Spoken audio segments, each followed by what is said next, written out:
தந்தைக்கு இல்லாத அறிவா உனக்கு இருக்கிறது என்றும் திமுகவில் போதைப் பொருள் கடத்துவதற்காகவே அயலக அணி உருவாக்கப்பட்டுள்ளது எனவும் முதலமைச்சர் மு.க.ஸ்டாலினை பாஜக மாநில துணைத் தலைவர் கே.பி. ராமலிங்கம் கிழித்து தொங்கவிட்டுள்ளார். எல்லாம் மறைஞ்சு போச்சியா? 2000 கோடி ரூபாய் போதை மருந்து கடத்தல்.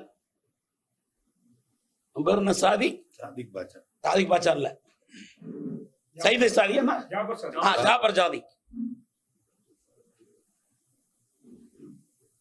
அவன் அந்த கட்சியில் அண்ணா காலத்தில் இல்லாத ஒரு அணி. நான் விவசாய அணி செயலாளர், சிவா மாணவர் அணி செயலாளர், இளைஞர் அணி செயலாளராக ஸ்டாலின் இருந்தார் கலைஞர் இருக்கிற போது. அந்த காலத்தில் அப்படி ஒரு அணி இருந்ததா? அயலக உறவு அணி. அது என்ன அயலக உறவு அணி? உனக்கு எதுக்கு அயலக உறவு? அங்க என்ன பண்ண போற? நீ எக்ஸ்டர்னல் அஃபேர்ஸ் உங்கள்கிட்ட இருக்கா?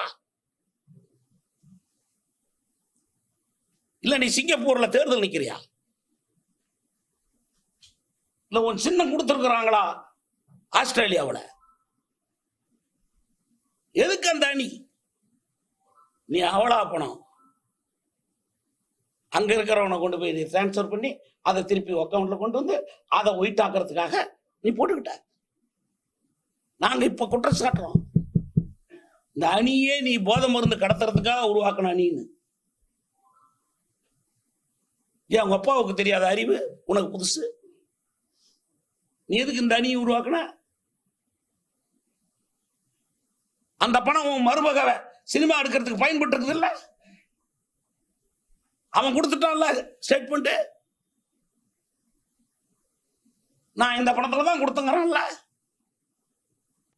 அதுக்காக இவ்வளவு பேர் போராட்டம் நடத்துறான். மாவட்டம் தோறும் அதிமுக நடத்துது, பாரதிய ஜனதா கட்சி நடத்துது, மற்ற அமைப்புகள்லாம் போராட்டம் நடத்துது. திமுக என்ன போராட்டம் நடத்துறது?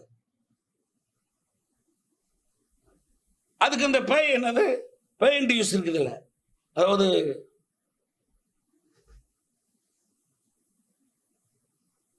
பேண்ட் சர்வீஸ் அப்படி வச்சுக்க. பேண்ட் யூஸ் அது வேற கழிப்படத்துக்கு போயிடும். பே பண்ணி சர்வீஸ் பண்றது. செய்திகளை உள்ளது உள்ளபடி தெரிந்து கொள்ள ரெஃப்ளெக்ட் நியூஸை சப்ஸ்கிரைப் பண்ணுங்க.